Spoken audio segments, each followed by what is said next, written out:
سوال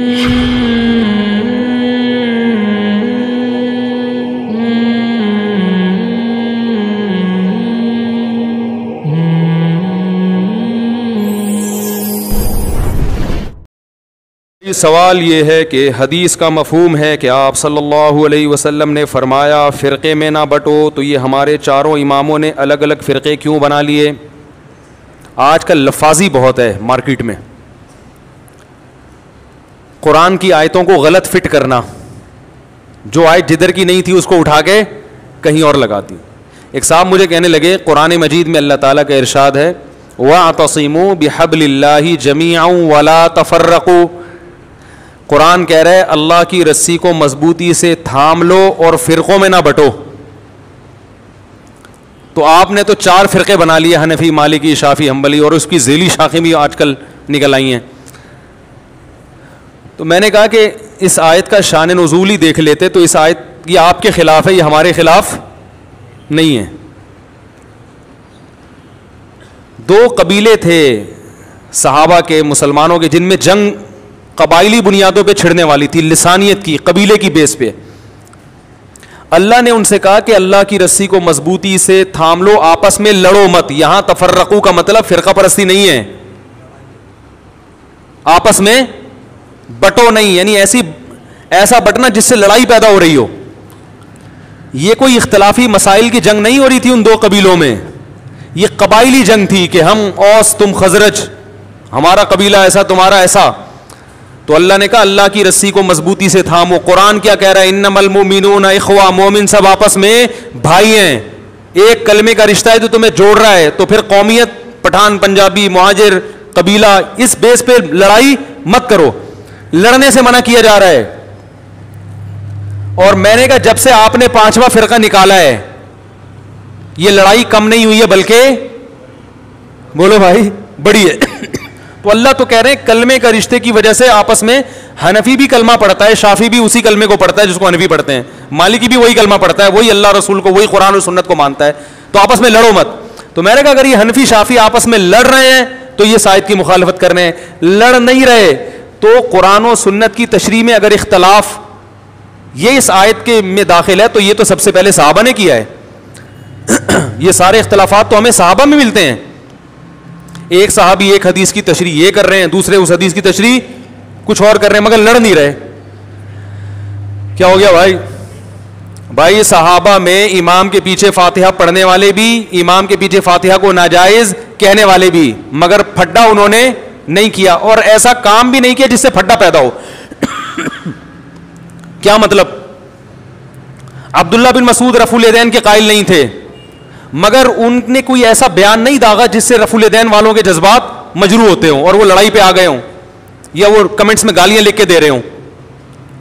عبداللہ بن عمر رفع الیدین کے قائل تھے، انہوں نے کوئی ایسا بیان رفع الیدین نہ کرنے والوں کے خلاف نہیں دیا کہ جو رفع الیدین کا قائل نہیں ہے۔ ہاں جو قائل ہو کے نہ کرے اس کے مخالفت ان سے ملتی ہے، لیکن جو قائل ہی نہیں ہے اس کے بارے میں انہوں نے کوئی ایسا بیان دیا ہو جس سے اس کے جذبات مجروح ہو جائیں کہ یہ حدیث ہی کو نہیں مانتے، یہ ایسے ہیں، یہ ویسے ہیں، ایسا کوئی عبداللہ بن عمر کا بیان ہمارے پاس موجود نہیں ہے۔ آج جتنے لوگ یوٹیوب پہ بیٹھے ہوئے ہیں جو فرقہ پرستی کے خلاف جہاد کر رہے ہیں، خدا کی قسم فرقہ پرستی کو پروموٹ کر رہے ہیں، وہ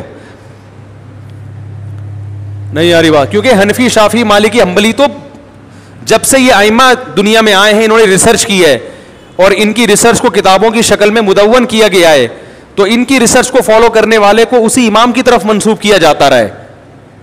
یہ کام تو صدیوں سے ہو رہا ہے، لیکن امت لڑی نہیں ہے، لڑ پہلی دفعہ رہی ہے۔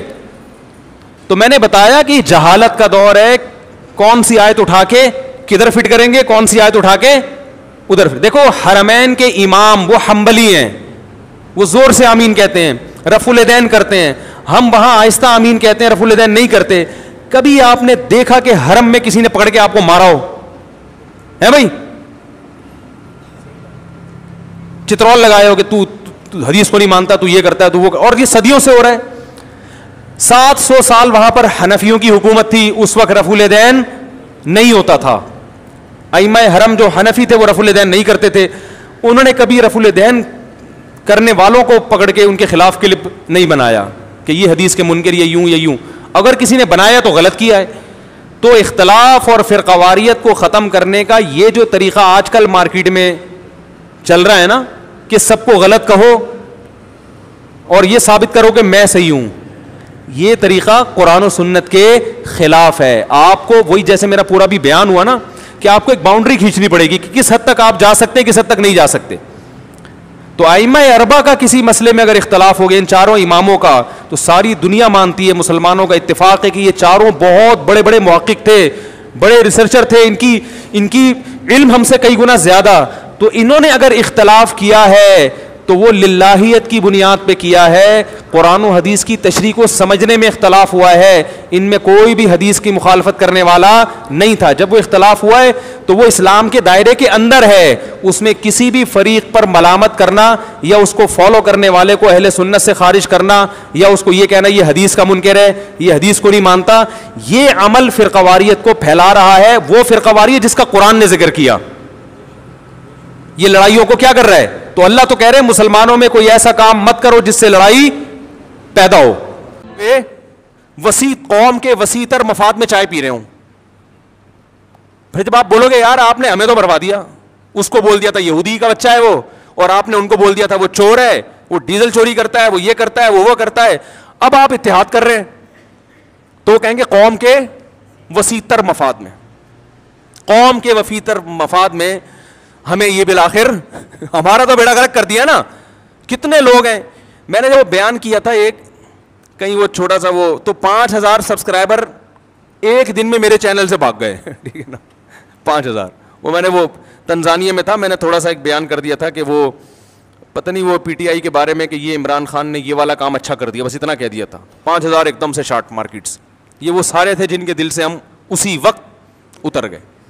تو یار اتنا چھوٹا دل رکھو گے, اتنی عقیدت محبت نہیں کرو اپنے لیڈروں سے. اتنے اچھے نہیں ہیں, یہ بتا دوں میں آپ کو, کوئی بھی ان میں اتنا اچھا نہیں ہے, چاہے کوئی بھی ہو.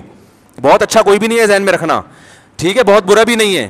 جتنے یہ ایک دوسرے پہ الزام لگاتے ہیں اتنے برے یہ دونوں نہیں ہیں, یہ بتا دوں میں. نہ عمران خان یہودیوں کا ایجنٹ ہے, نہ مولانا فضل الرحمان اتنے برے ہیں جتنا ان کو کہا جا رہا ہے, لیکن اتنے اچھے بھی نہیں ہیں جتنا آپ عقیدت محبت میں گھسے چلے جا رہے ہو. تھوڑا سا واپسی کا آپشن رکھو. باقی وزیر اعظم نے جو اچھا کام کیا ہم اس کو اپریشیٹ کریں گے, کرتے رہے, آئندہ بھی کریں گے. کل آپ وزیر اعظم بن گئے, آپ اگر کوئی خاندانی کام, ہم تو نواز شریف کو اپریشیٹ کیا تھا جب اس کے دور میں ایٹمی دھماکہ ہوا تھا, بھائی کام اچھا ہو گیا تھا, خاندانی ملک ایٹمی پاور بن گیا, اور کیا چاہیے بھائی آپ کو, زبردست کام ہو گیا تھا. تو اس وقت تو آپ نے نہیں کہا کہ یہ کیا بات ہے, ایک آپ ایسے آدمی کو اپریشیٹ کر رہے ہو جو اتنے ڈالر کھا گیا. بھائی ہم نے ڈالر کھانے پر تھوڑی اپریشیٹ کیا ہے, ہم تو کہہ رہے ماشاء اللہ ایٹمی دھماکہ کر کے کام کیا کیا ہے, خاندانی کام کیا ہے. تو کہاں سے کہاں بات چلی گئی. پھر بھی آپ غور و تحقیق کر کے ایک کو سپورٹ کریں, پورے دلائل کے ساتھ, جذبات سے ہٹ کر, تقریروں سے متاثر نہ ہو. تقریروں کا مطلب سیاسی لیڈر جو ایک دوسرے کے خلاف تقریریں کرتے ہیں, خود انصاف کا سہارا لے کے, لا یجرمنکم شنآن قوم علی الا تعدلوا, اے ایمان والو کسی قوم سے دوستی تمہیں بے عدلی پہ مجبور نہ کرے. ایسا نہ ہو کہ عقیدت محبت میں حد سے تجاوز کرنا شروع کر دو. نبی صلی اللہ علیہ وسلم نے بعض کیسز میں یہودی کے حق میں فیصلہ کیا ہے, یہودی کے حق میں کہ اس میں یہودی ٹھیک ہے نا, اور بعض کیسز میں آپ نے یہودی کے خلاف بھی فیصلہ کیا ہے. تو بعض ممکن ہے کوئی یہودی ایجنٹ, تو دور کی بات یہودی ہو کے بھی برحق ہو, اور یہ بھی ممکن ہے کہ کوئی یہودی ہو کے یا یہودیوں کا ایجنٹ ہو کے حق سے ہٹتا چلا جا رہا ہو. تو جو صحیح بات ہے اس کو صحیح کہنا چاہیے, اور دلوں کے حالات اللہ جانتا ہے. کسی کے دل میں گھس گھس کے فیصلہ کرنا, یہ یوں کر رہا ہے تو یہ اس کی وجہ یہ ہے, تو یہ ہم ظاہر کو اس کے مکلف ہیں. تو کہاں سے کہاں بات چلی گئی. تو میں یہ عرض کر رہا تھا کہ اللہ تعالیٰ نے ہمیں کیا حکم دیا کہ محبت, میں یہ عرض کر رہا تھا غلط چیز کی بھی محبت ہوتی ہے تو انسان اس کے حصول کی کوشش میں لگ جاتا ہے. لوگوں کو چرس سے, ہیروئن سے عشق ہو جاتا ہے, اور ناجائز عشق ہو جاتے ہیں, ان کو پتہ ہے کہ صحت کے لیے نقصان دہ, ملنے والا کچھ بھی نہیں ہے, پھر بھی پاگل ہو جاتے ہیں, صحتیں برباد کر دیتے ہیں. تو آپ سوچو میرے بھائی, جس کے برحق ہونے کا یقین ہو انسان کو, دلائل سے اس کا برحق ہونا ثابت ہو گیا ہو, تو اس کی محبت جب دل میں بیٹھے گی تو پھر آپ کیسے پیچھے ہٹو